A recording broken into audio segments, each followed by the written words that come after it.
Boa noite, minhas irmãs. É uma satisfação muito grande poder estar aqui nesta igreja para a gente estudar juntos um pouco, né? Juntas, uma reunião de mulheres tão bonita com mulheres de várias idades.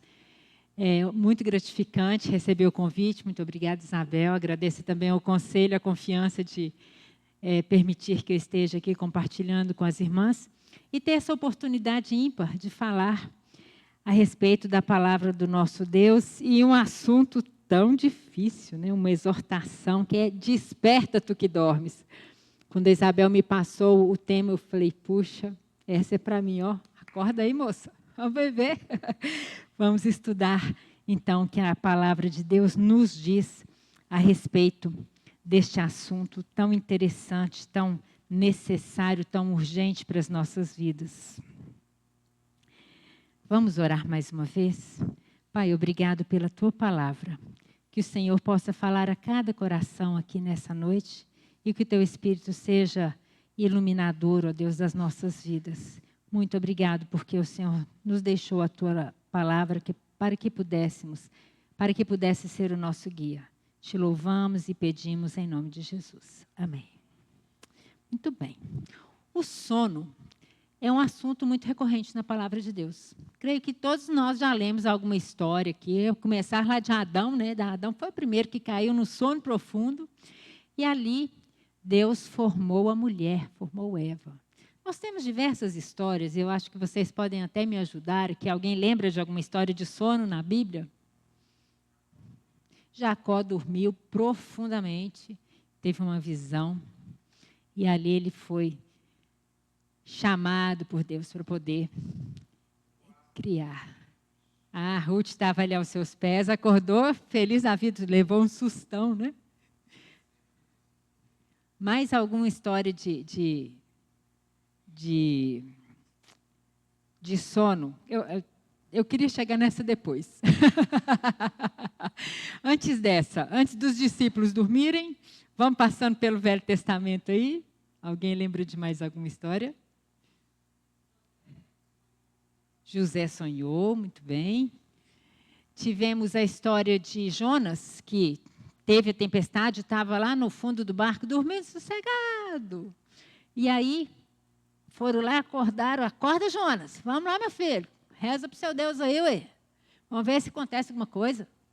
E depois, no Novo Testamento, nós temos uma outra situação semelhante, que estava tendo uma tempestade, e alguém estava dormindo no fundo do barco.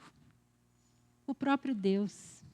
Deus acalmou a tempestade lá, quando Jonas foi lançado no mar. E depois o próprio Deus, uma situação muito semelhante. Jesus estava ali no barco com seus discípulos, eles apavorados, arrancando os cabelos. E Jesus lá sossegado, dormindo. Lá em Jonas foi uma prova de obediência. E aqui, com os discípulos, Jesus estava provando a fé dos discípulos. Então, o sono está muito presente assim, na Bíblia. Várias histórias. E temos essa história lá dos discípulos que dormiram. Enquanto eles precisavam estar ali orando, vigiando, prestando solidariedade ao Senhor, que ia passar pelo momento mais difícil. A hora que ele ia receber a ira de Deus por causa do nosso pecado, os discípulos dormiram.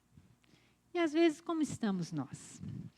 Fui pensando em qual dessas histórias eu ia trabalhar com vocês e acabei chegando mesmo no capítulo 5 de Efésios, onde tem esse texto aí, que é o tema exatamente como está escrito, desperta, ó tu que dormes. E é aqui, vocês já podem ir preparando a Bíblia aí no capítulo 5 de Efésios, que nós vamos dar uma passeada por ele. Vamos ler um texto primeiro, depois a gente vai conversando um pouco mais sobre essa carta. Essa carta ela é uma carta bastante interessante. Ela foi escrita pelo apóstolo Paulo aos irmãos lá de Éfeso, quando ele estava na cadeia, estava preso em Roma. Foi Paulo que criou, né, que começou o trabalho ali em Éfeso. Eu creio que as irmãs se lembram da história, do evento da grande Diana dos Efésios, né? Foi uma situação bastante marcante na vida do apóstolo Paulo e também da igreja, com a pregação incisiva do evangelho. Aquela igreja se formou e ali congregavam gentios e judeus. E os irmãos ficaram muito preocupados, porque Paulo foi preso, estava em Roma, justamente porque ele estava pregando o evangelho.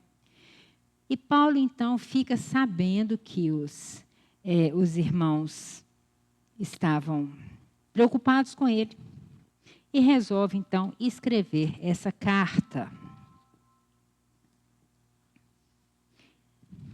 Deixa eu só terminar aqui. Resolve escrever essa carta para os irmãos. Então, eu vou pedir às irmãs que deem uma olhadinha ali.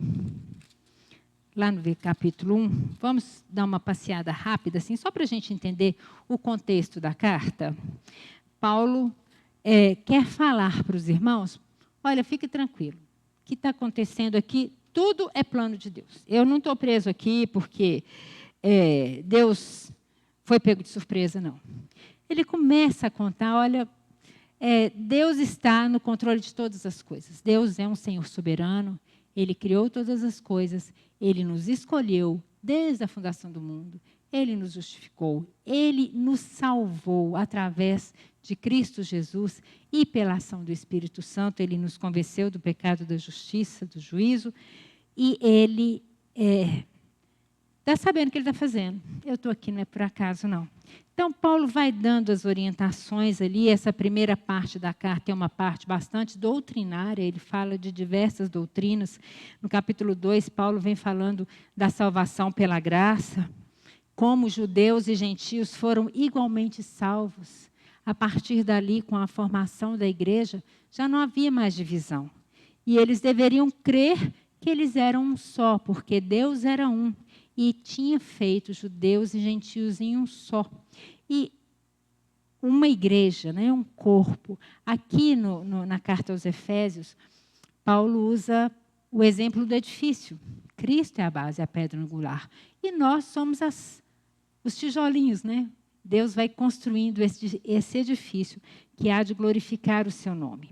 E aí, a partir de então, Paulo começa a dar uma orientação mais prática. Como Cristo nos fez um, nós devemos viver como um só corpo, né? Devemos viver como uma unidade. E como devemos viver? Em santidade de vida. Ele vai falando isso aí no capítulo 4, e aí chegamos no capítulo 5, onde Paulo dá orientações bastante práticas. Final do 4, início do 5, Paulo traz algumas orientações à igreja sobre como nós devemos viver. E ele dá orientações em diversas áreas, especialmente no relacionamento interpessoal, inclusive com os não crentes. Nós vamos ver isto aqui. E como deve ser a nossa vida na família, nossa vida no trabalho, relacionamento com as pessoas. E, por fim, para terminar a carta, ele fala, agora fiquem atentos contra as ciladas do diabo. Revistam-se da armadura de Deus. E aí ele termina a carta desejando a todos os irmãos graça e paz. Paulo estava preso, estava lá na cadeia por causa de Cristo. E ele sabia, aqui na carta, diversas vezes ele fala, eu prisioneiro de Cristo, eu em cadeias.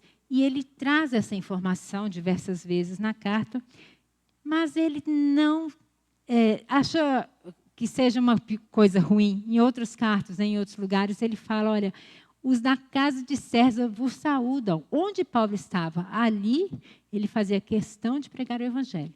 Então, enquanto ele estava na cadeia, ele tinha a oportunidade de orientar as igrejas e ele também tinha oportunidade de fazer aquele lugar o seu campo missionário. E muitos foram alcançados pelo agir do Espírito Santo através das ações de Paulo. E aí, nós vamos, então, ler o texto que vai nos nortear nesta noite. Capítulo 5. Vamos ler do verso 7 ao verso 21. Eu vou ler essa parte e vou pedir às irmãs que permaneçam com a Bíblia aberta, porque daqui a pouco eu vou pedir para vocês me ajudarem um pouco. Efésios, capítulo 5, dos versos 7 ao verso 21. Portanto, não sejais participantes com eles, Pois outrora erais trevas, porém agora sois luz no Senhor. Andai como filhos da luz, porque o fruto da luz consiste em toda bondade, justiça e verdade, provando sempre o que é agradável ao Senhor. E não sejais cúmplices nas obras infrutíferas das trevas, antes, porém, reprovai-as, porque o que eles fazem em oculto só referir é vergonha. Mas todas as coisas, quando reprovadas pela luz, se tornam manifestas, porque tudo o que se manifesta é luz, pelo que diz: desperta tu que dormes, levanta-te dentre os mortos, e Cristo te iluminará. Portanto, vede prudentemente como andais, não como nécios, e sim como sábios, remindo o tempo, porque os dias são maus.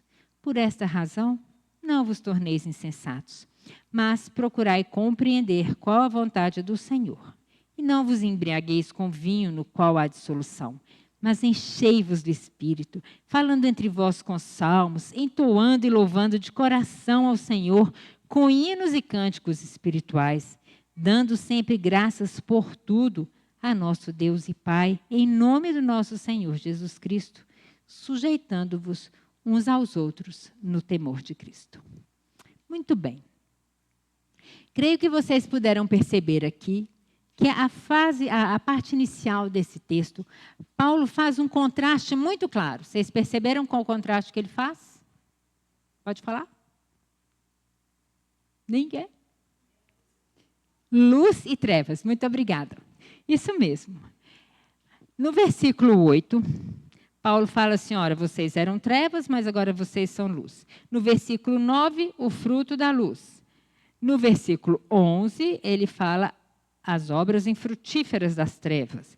No versículo 13, as coisas aprovadas são manifestas pela luz. E no versículo 14, ele fala que Cristo vai nos iluminar. Paulo está aqui fazendo essa comparação, mostrando para os nossos irmãos lá de Éfeso e também para nós, como o crente deve agir com relação às pessoas com as quais ele convive, e especialmente aquelas pessoas que ainda não conhecem o Evangelho. Pessoas que não têm a mesma ética, a mesma moral, os mesmos valores que nós.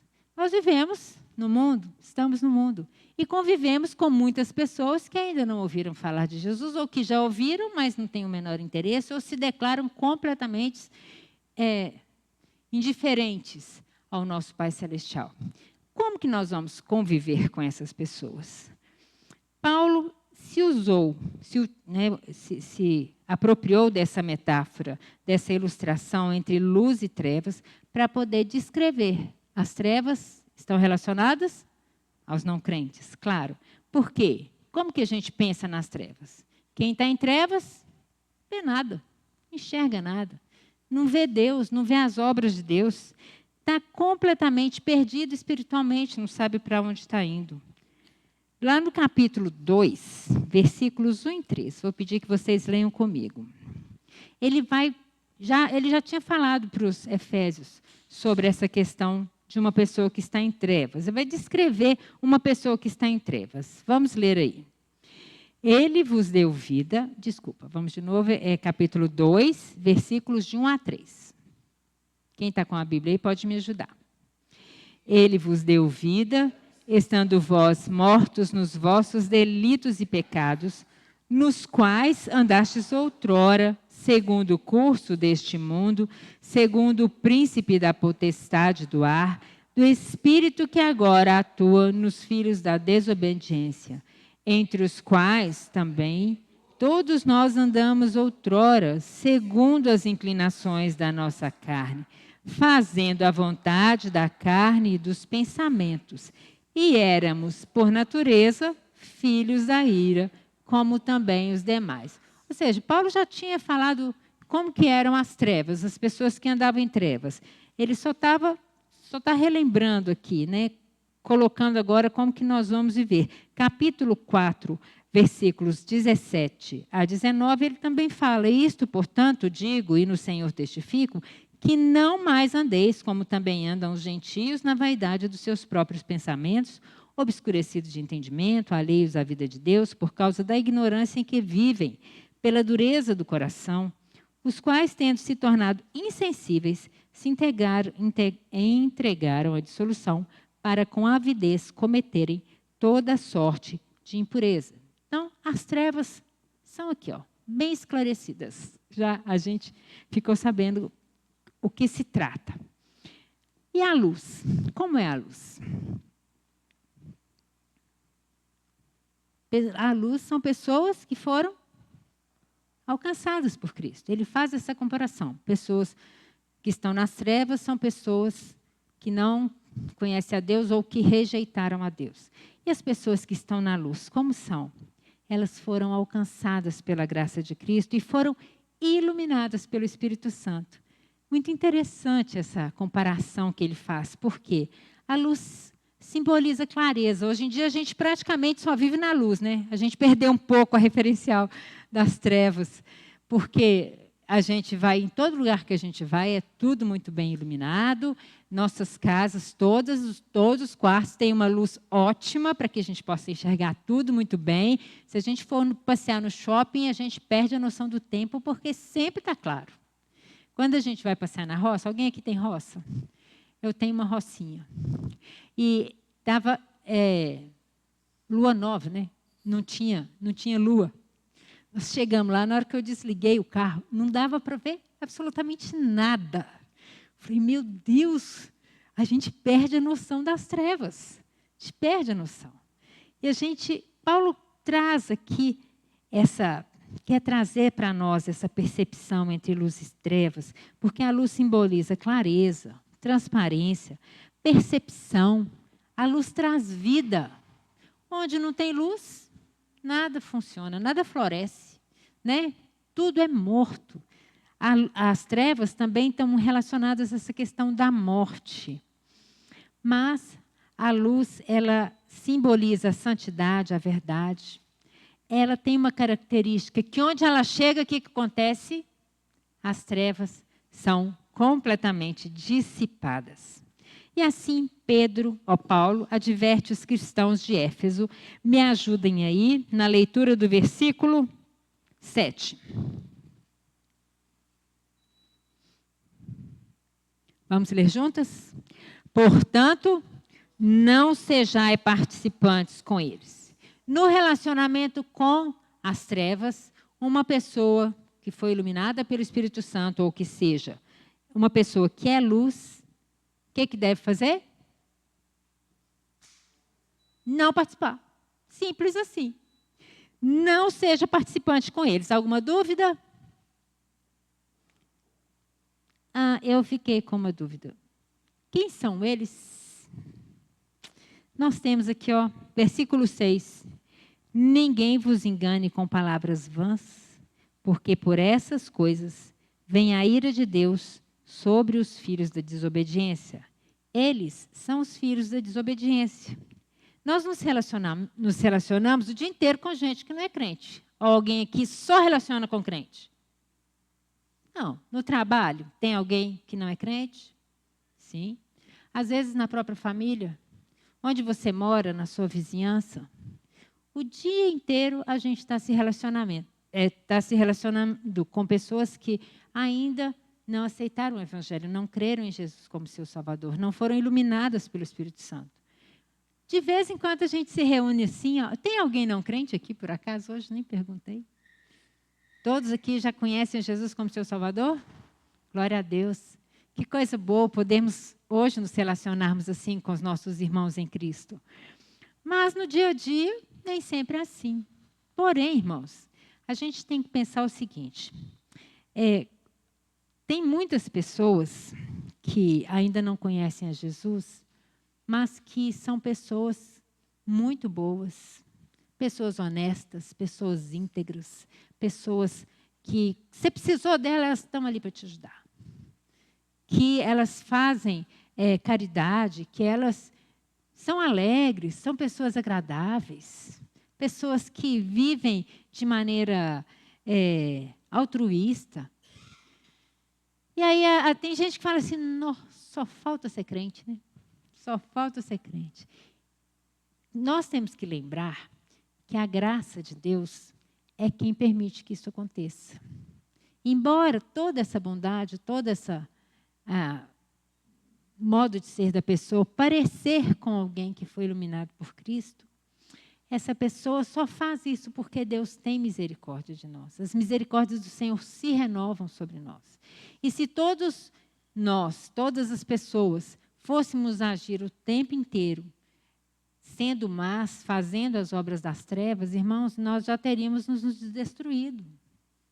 Não é mesmo? Mas a graça e a misericórdia de Deus permite que algumas pessoas tenham atitudes corretas para que a gente possa ser sustentado. E, de modo contrário também, algumas pessoas que são crentes, muitas vezes tropeçam e caem. Nem sempre a gente anda conforme a palavra de Deus nos orienta.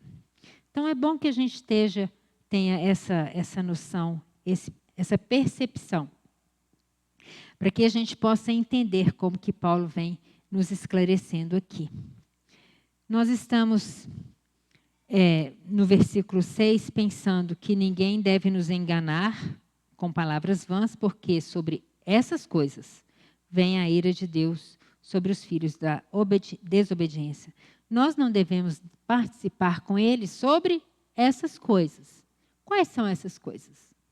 Me ajudem aí novamente, nós vamos ler os versículos 3 a 5 do capítulo 5. Quem tiver com a Bíblia pode ficar com ela aberta. Versículos 3 a 5. Vamos ler. Mas a impudicícia e toda sorte de pureza ou cobiça nem sequer se nomeiem entre vós como convém a santos, nem conversação torpe, nem palavras vãs ou chocarrices, coisas essas inconvenientes. Antes, pelo contrário, ações de graças. Sabei isto, pois, nenhum incontinente, ou impuro, ou avarento, que é idólatra, tem herança no reino de Cristo ou de Deus. Agora ficou claro, né? Essas coisas, impudicícia, impureza, cobiça, conversação torpe, palavras vãs, chocarrices, coisas inconvenientes, nem conversa sobre isso. E aí, irmãos, nós que somos filhos da luz, devemos estar atentos a estas questões, porque filho da luz não deve fazer. Ser participante de tudo isso que está dizendo aqui, todas essas coisas, porque o Evangelho é transformador. Quando o Espírito Santo chega na nossa vida, ele tira toda a treva. E aí o versículo 8 nos diz o seguinte: olha, vocês eram trevas, porém agora sois luz no Senhor. Andai como filhos da luz. Como que nós vamos produzir o fruto da luz? Como devemos produzir o fruto da luz? Quando nós estamos olhando aqui para os versículos 3 a 5, a gente começa a pensar algumas coisas. Puxa, será que a gente não está fazendo isso aqui? Conversação torpe, palavras vãs. Quem sabe o que é impudicícia? Impudicícia. Mas a impudicícia e toda sorte de impureza ou cobiça nem sequer se nomeia entre vós. É também. A impudicícia, ela respondeu aqui para nós, que é imoralidade sexual. Quando eu estava estudando, irmãs, eu procurei me orientar com o reverendo Augusto Nicodemos, com o reverendo Hernandes e com o reverendo Antônio Sperber. Foram as minhas 3 fontes para estudar esse texto. E o reverendo Nicodemos disse que impudicícia no inglês é porneia. Ah, porneia ficou mais fácil, né? Todo mundo sabe a que se refere? Irmãos, como está fácil a gente ter acesso a isso hoje em dia, né? A gente nem quer assistir, mas de repente abre o Instagram lá e tcham, tcham, tcham, começa a piscar. Às vezes pisca uma roupa bonita, sim, uma roupa íntima, a gente clica para ver, de repente só aparece aquelas coisas que a gente até assusta. E essas obras das trevas, irmãs, às vezes a gente acaba cedendo a elas. E a gente passa a falar muito sobre isso, conversar sobre esse assunto. E aí a Bíblia, o Paulo vai nos orientar aqui, olha, vocês eram trevas, porém agora sois luz no Senhor.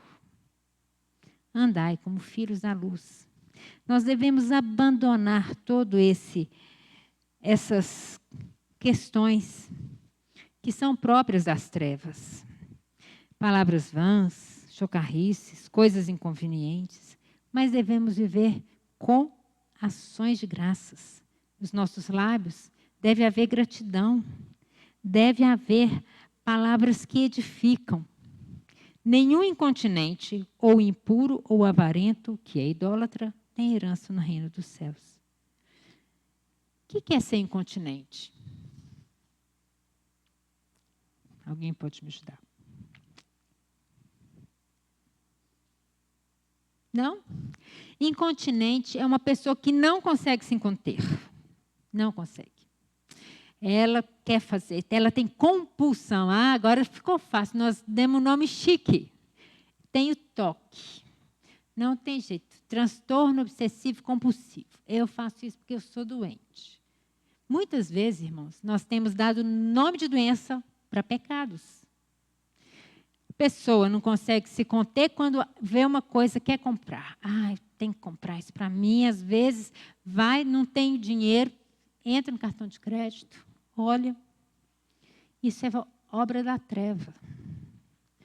Às vezes, a pessoa não consegue se conter para assistir algumas séries. Não sei quem aqui gosta de assistir série. Eu gosto de assistir série também, filme. Meu menino faz cinema, ele me dá uma dica de umas coisas bacanas. Mas tem umas coisas que eu começo a assistir que eu fico, meu Deus, é melhor não assistir isso não, né? E às vezes a história é tão boa que dá até dó. Eu falei, mas por que puseram essas coisas? Nem precisava. A pornografia, irmãs, infelizmente, ela tem chegado aos nossos lares, aos nossos filhos. Crianças estão sendo esfisgadas. E às vezes a gente está participando disso, né? Aqui Paulo fala, não participe.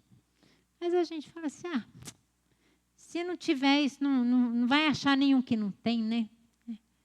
E às vezes a gente ignora. A gente deixa a coisa acontecer, deixa rolar. Na escola, as crianças têm tido acesso à educação sexual. Que educação sexual essas crianças estão tendo acesso? Então, irmãs, nós temos que estar firmes ali, não sendo participantes. E aqui quando Paulo nos fala, olha, outrora vocês eram trevas, mas agora vocês são luz. Como que Deus faz a coisa perfeita, irmãos? Nós não somente estávamos nas trevas, nós também éramos trevas. Nós também nos alegrávamos com essas coisas, mas agora não. Não podemos mais ser assim. O fruto da luz consiste em toda bondade e verdade e justiça. E assim nós devemos andar como filhos da luz. Como que nós vamos fazer esse andar?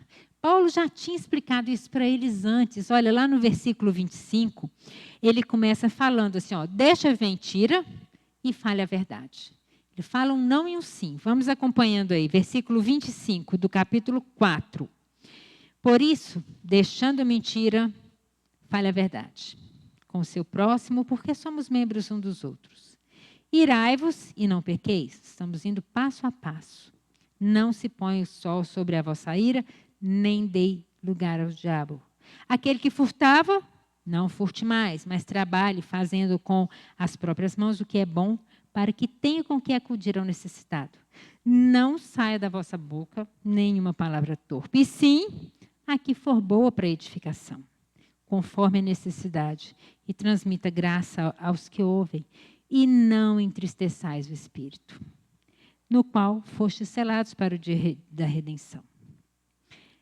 Devemos praticar essas obras, o fruto da luz, que consiste em toda bondade, justiça e verdade, provando sempre o que é agradável ao Senhor. Então a gente ficou na dúvida: será que eu vou ver essa série? Será que isso agrada ao Senhor? Será que eu posso? Não sei as meninas aqui, mas eu já tive na escola dominical uma adolescente que falou comigo assim: não, porque lá na minha escola a professora falou que a gente tem que experimentar, beijar homem, beijar mulher, para a gente ver qual que a gente gosta. Isso é uma orientação que foi dada numa escola pública. Então, assim, nossos filhos, nossos adolescentes estão sujeitos a essas informações, são incentivados a isso. Ou então algumas pessoas falam assim: o que é isso? Eu vou controlar o meu marido dando para ele só na hora que tiver do meu interesse. Então, é uma moeda de troca. Irmãs, nós estamos destruindo o nosso casamento quando fazemos isso. E aí, estamos dando brecha para o nosso esposo participar de impudicícia, toda sorte de impureza, quando não somos nós que entramos nessa. Então, irmãs, vamos ter sabedoria. Olha o versículo 31 que Paulo orienta. Longe de vós toda amargura e cólera e ira e gritaria, blasfêmia e assim toda malícia. Sede compassivos, benignos uns para com os outros, perdoando-vos, como também Deus em Cristo vos perdoou. Imagina como seria o nosso viver se a gente conseguisse ficar sem amargura, sem ficar ofendido, sem chateado. Aconteceu, passou. Ou a gente fica com raiva, sai gritando, brigando, até blasfemando, falando mal, com maldade, falando a pessoa assim: está vendo aquela pessoa? Muitas vezes a gente faz isso, irmãs. Sabe o que nós estamos sendo? Aqui no versículo 11, Paulo, olha: não sejais cúmplices nas obras infrutíferas das trevas, antes reprovai-as. Mas muitas vezes, em vez de reprovar essas obras, nós estamos praticando essas obras. Nós não estamos provando o que é agradável ao Senhor, nós queremos o que é agradável para nós. Nós queremos ter o rosto mais bonito de todos. Então, vou gastar toda a minha fortuna tirando todas as minhas manchas, todas as minhas rugas, fazendo todas as cirurgias plásticas que eu posso, porque eu quero bombar. Quero ficar linda no Instagram, só foto chique, assim, ó. Infelizmente, isso acontece dentro da igreja. Infelizmente. Tem algum problema da gente se cuidar? De ir para a academia? De fazer procedimento estético de vez em quando? Né? Tem gente que, às vezes, necessita de procedimento estético por questão de saúde. E mesmo se quiser ficar bonita, se sentir melhor, tudo bem. Não há nenhum problema nisso. A questão, irmãos, está quando a gente começa a colocar o coração nessas coisas. Quando a gente acha que a gente está se tornando melhor que o outro por causa disso. Quando a gente se julga superior e a vaidade toma conta do coração. Então, muita atenção para que nós não não nos tornemos cúmplices nas obras infrutíferas da terra, das trevas. E é muito curioso aqui o termo que Paulo usa, porque quando ele fala de fruto da luz, o Espírito Santo é quem produz em nós frutos. É Ele que é capaz de produzir fruto de bondade, justiça e verdade. Sua vida é assim? Você tem produzido esses frutos? Ou você tem praticado as obras infrutíferas das trevas? Obras infrutíferas. Olha, infrutífera da treva. A gente estava conversando agora mesmo aqui que as trevas trazem morte, não é isso? Onde tem treva tem morte. Não tem árvore que, se não receber luz, vai produzir fruto. Não produz. E as obras são infrutíferas e vai gerar morte, mesmo que o prazer naquele momento ali seja um prazer que nos satisfaça temporariamente. O salário do pecado é o quê? É a morte. As obras das trevas, invariavelmente, vão levar à morte. E o que nós precisamos fazer Paulo fala aí no versículo 11, antes, porém, reprovai-as. Sabe quando a pessoa começa a contar uma piadinha, e aí vai contando mais uma, conta outra, pois é, e começa umas piadas indecentes, umas coisas de duplo sentido, e a gente está ali no meio, a gente não sabe se a gente ri, a gente acaba rindo, porque está todo mundo rindo, a gente entra nessa. Irmãs, tem que chegar e falar, olha, não está legal não, né? Não dá para a gente ficar participando dessas coisas. Só referir isso já é vergonha. Então, se você percebe a obra infrutífera das trevas, irmãs, pare de participar disso. Reprove. Você está vendo que sua irmã está indo por um caminho que não está muito bom, está arrumando um namorado, e aí começou a usar umas roupas mais sensuais. Olha, precisa de conversar com essa pessoa, com amor, com carinho, chamá-la. Falar, olha, lembra que você precisa glorificar a Deus na sua forma de viver, de vestir. Quantas vezes alguém está falando mal do outro, o que a gente faz? Ajuda, não é? Salão de beleza é uma bênção. E, infelizmente, reunião de oração, às vezes, também. Maledicência está ali. É obra infrutífera das trevas e a gente não reprova, a gente é cúmplice. Mas todas essas coisas, quando reprovadas pela luz, se tornam manifestas, porque tudo que se manifesta é luz. Quando a luz do Evangelho chega onde tem obra da treva, a transformação é certa. Então, como filhos da luz, nós precisamos trazer essas coisas à tona muitas vezes. Corrigir o irmão. E olhar para nós mesmos. Porque, às vezes, nós estamos praticando essas obras. Onde que eu estou errando? É na maledicência? Sendo incontinente? Comendo por compulsão? Fazendo compras? Deixando minha situação financeira da minha família difícil, porque eu não consigo me conter frente a tantas novidades que nós temos. No Instagram, então, nossa, tanta coisa legal que dá. Eu precisava disso, né? Mas a gente precisa aprender a não ser incontinente. Como tem sido meu relacionamento na família, com meu esposo? Eu tenho sido rude com ele?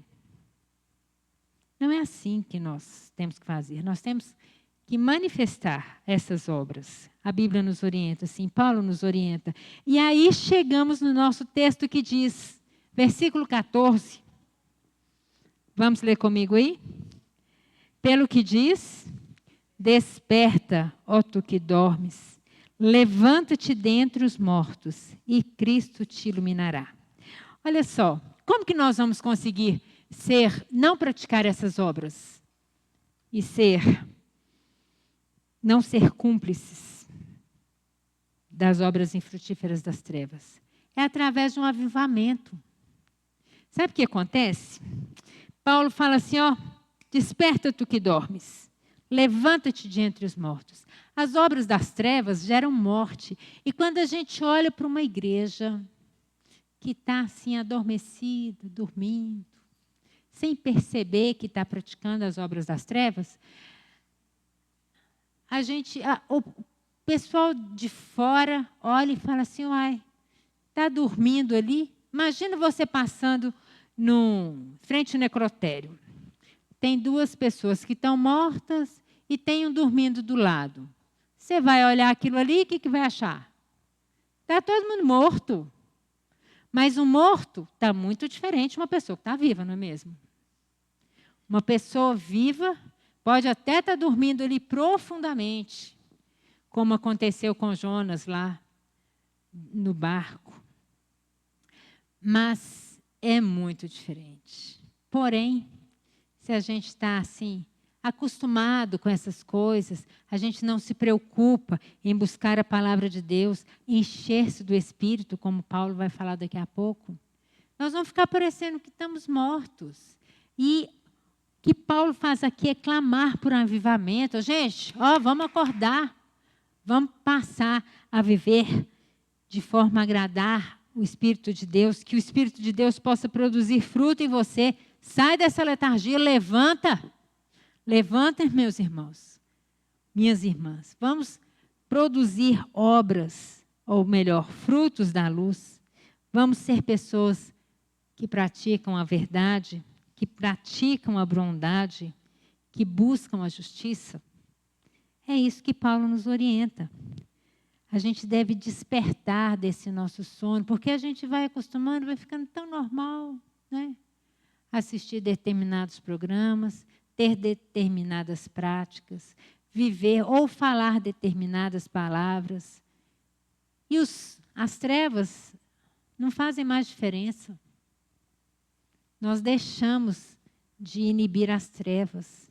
Elas vêm, tomam conta e a gente dormindo. Não faz diferença. Então, Paulo nos chama. Levanta. Levanta, porque Cristo vai te iluminar. Toma uma atitude. Versículo 15. Vede como que você está andando. Anda como sábio, não como nécio. Cuidado, o tempo é curto. Aproveite o máximo esse tempo. Nós vivemos dias maus. Naquela época eles já viviam dias maus. E a gente continua vivendo esses dias até que Cristo volte. Nós teremos que conviver com o pecado, até que nós sejamos completamente livres da presença do pecado. Os dias serão maus. Por isso, nós não devemos nos tornar insensatos. Ele fala aí no versículo 17, procure compreender a vontade de Deus. E onde nós encontramos a vontade do Senhor? Na sua palavra. Precisamos buscar, minhas irmãs, a presença do Senhor dia após dia. E não vos embriagueis com vinho no qual há dissolução, mas enchei-vos do Espírito. Assim nós vamos despertar, nós vamos mudar a nossa forma de ser. Olha o versículo 19 que ele diz, falando entre vós com salmos. A primeira coisa que muda é o nosso linguajar. Como que está o nosso linguajar? Sai um palavrãozinho de vez em quando? Sai uma palavra maliciosa, ríspida, uma ironia? Mas quando eu fui estudando isso, eu fui pensando, falei, meu Deus, eu preciso de muita iluminação do Senhor ainda. Porque às vezes a gente começa a entrar no ativismo, fazer tantas coisas e a gente se descuida da vida espiritual, de conhecer tanto a palavra de Deus, que isso é o que a gente fala normalmente. Olha só, a gente fala entre a gente com salmos. Cristãos, irmãs, nós precisamos de buscar o Senhor, louvando de coração ao Senhor, dando sempre graças por tudo. Onde há um coração agradecido, a murmuração desaparece. A gente, até as lutas, até as dificuldades, até os problemas, a gente percebe que Deus está ali nos guiando, nos amparando. A maledicência desaparece. Um coração que está cheio do Espírito Santo, ele é um coração compassivo. E nós devemos fazer isso, dando graças por tudo ao nosso Deus e Pai, em nome de Jesus, e sujeitando-nos uns aos outros. E Paulo continua esse texto aqui, falando aonde nós devemos nos sujeitar. Onde que é, irmãos? O primeiro lugar que a gente deve se sujeitar. Lê para mim aí, versículos 22. 22 e depois 25. Qualquer pessoa pode ler. Capítulo 5 de Efésios, versículos 22 e o versículo 25.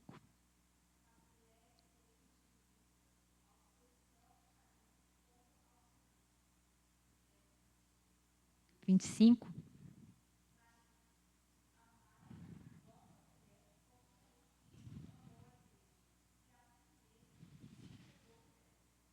O primeiro lugar que Paulo cita, é engraçado porque como tem essa frasezinha aí, o lar cristão, marido, mulher e tal, geralmente a gente escuta sermão até aqui o versículo 21. Aí depois vem outro sermão do 22 e a gente perde essa conexão.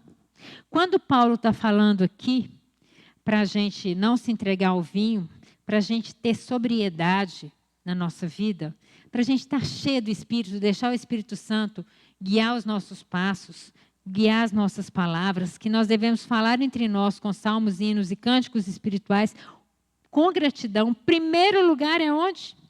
No relacionamento conjugal. Mulheres, ele está contando, falando isso tudo e fala assim, ó, é o seguinte, vocês precisam se sujeitar uns aos outros no temor de Cristo. As mulheres se sujeitem aos maridos, os maridos amem a mulher, como Cristo amou a igreja. E eu amo esse versículo porque fala como que Cristo amou a igreja.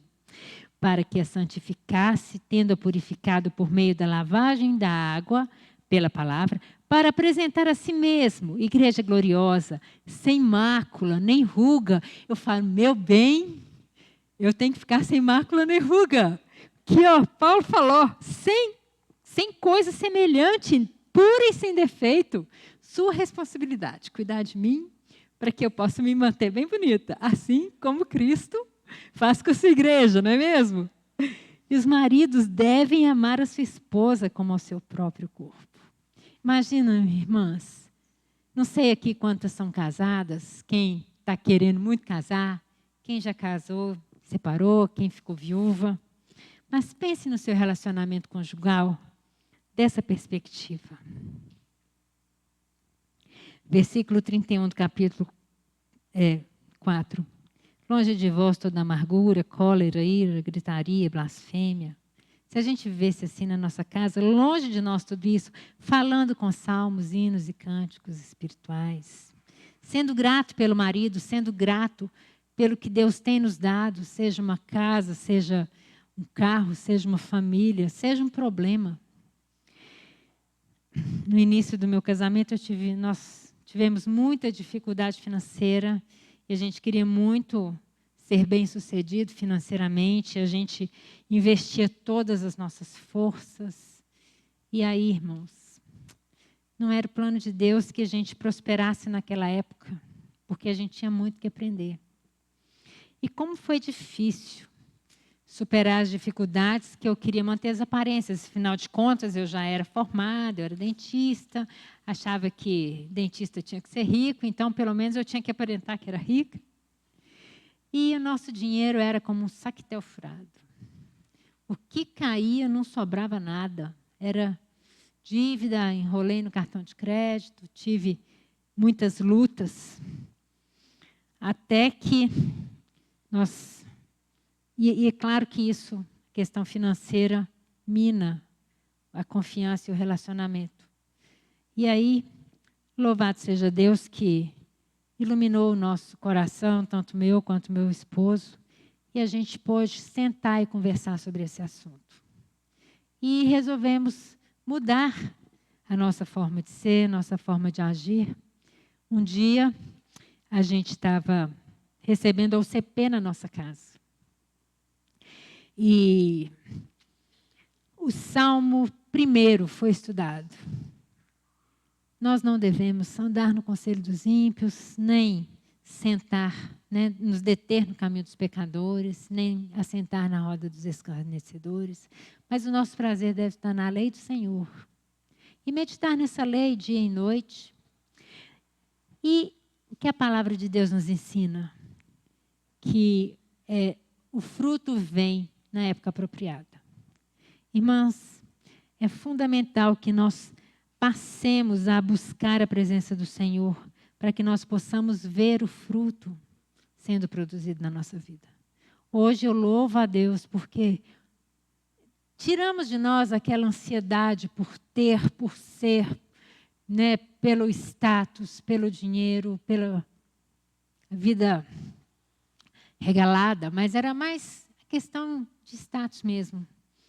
E hoje, quando nós paramos e olhamos para trás e vemos como o agir de Deus foi maravilhoso, o tanto que Deus transformou a nossa vida, porque hoje nós somos gratos a Deus, nós começamos a parar de murmurar pelo que a gente não tinha e começamos a agradecer pelo que a gente tinha.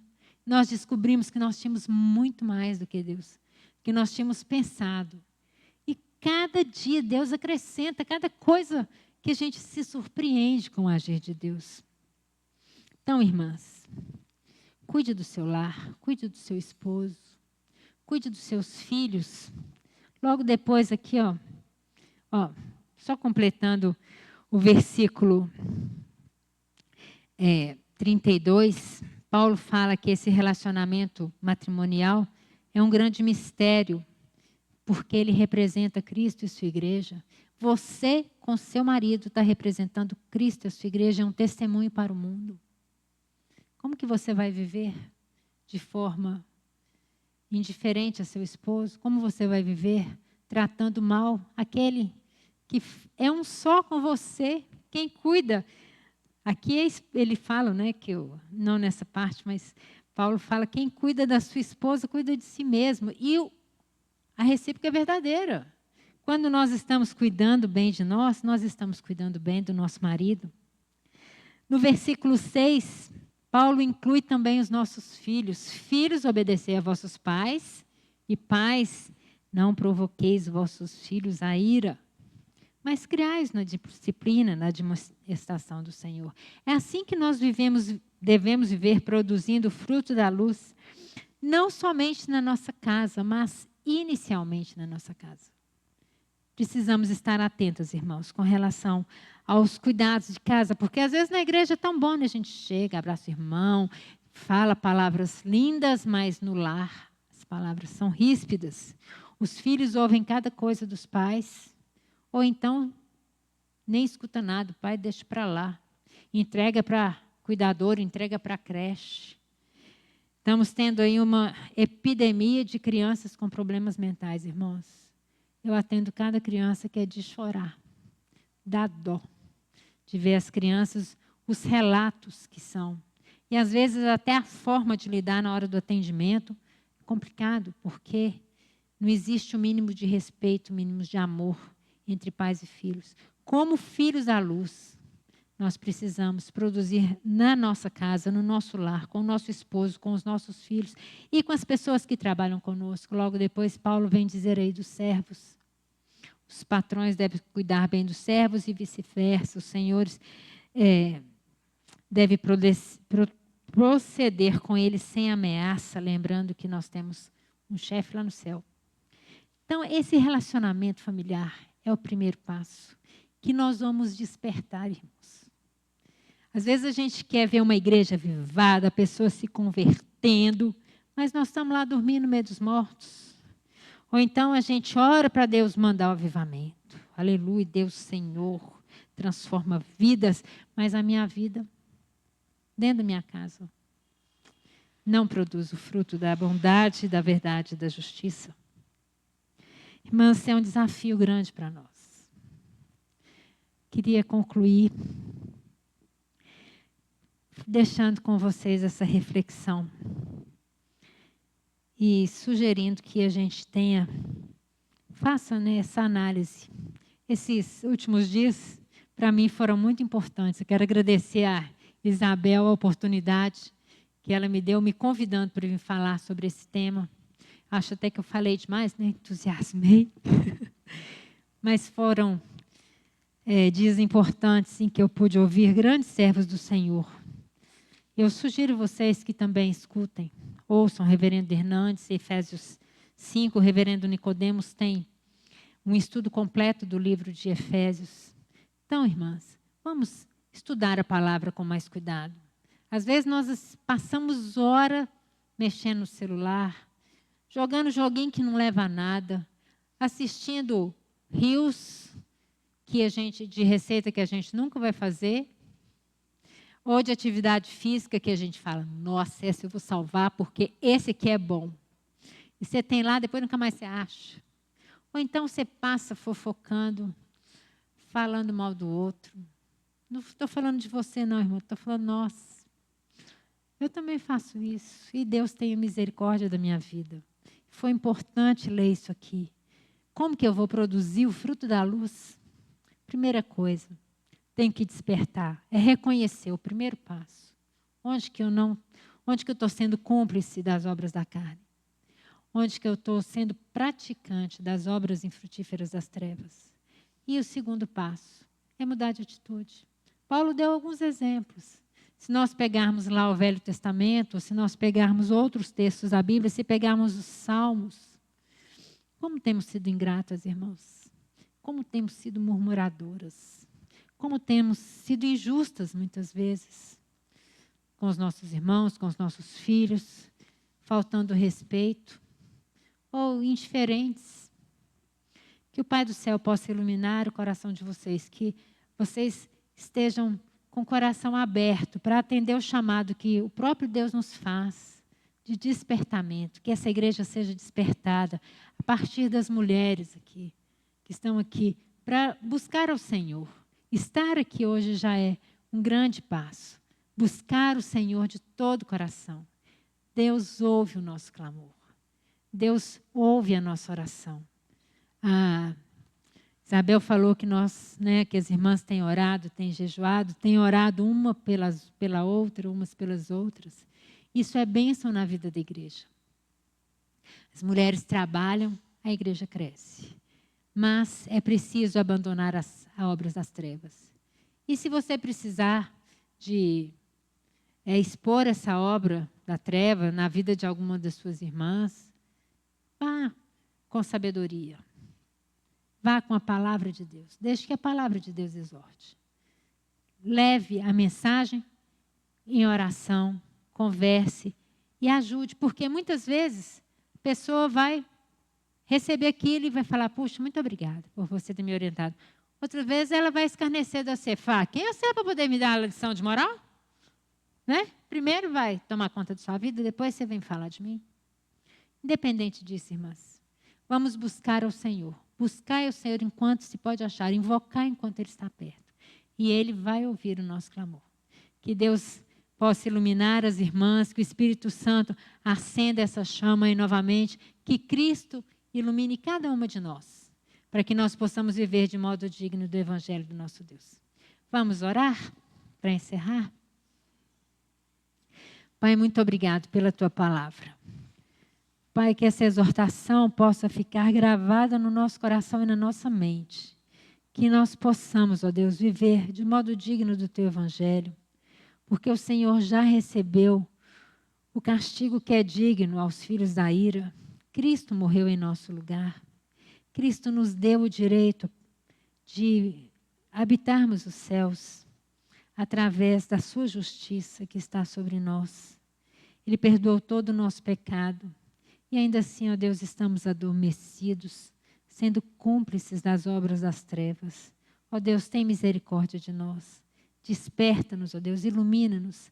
Abre os olhos do nosso coração para que possamos enxergar o Senhor, possamos ver a Tua palavra, buscar conhecê-la, praticá-la. Ó Deus, transforma a vida daquelas pessoas que estão vivendo no marasmo, estão vivendo praticando pecados, ó Deus, estão acostumadas ao pecado, que nem percebem mais que estão pecando. Transforma, Deus, transforma a vida das jovens, para que vivam em pureza. Transforma a vida, ó Deus, das mulheres que são casadas, para que vivam em amor, para que tenham um lar ajustado e feliz, um relacionamento frutífero. Transforma os pais, ó Deus, leva seus corações aos filhos, transforma a vida dos filhos que estão rebeldes, que estão distantes do Senhor, que foram educados na Tua palavra, mas se afastaram. Ó Pai, nós precisamos do Senhor, das Tuas misericórdias, da Tua graça. Que o Senhor possa, ó Deus, estender a Tua mão sobre nós e transformar-nos em vasos de bênção, transformar-nos em pessoas que vivem para honrar e glorificar ao Senhor, para ser luz aonde quer que nós formos. Pedimos humildemente e confessamos o nosso pecado, em nome de Jesus. Amém.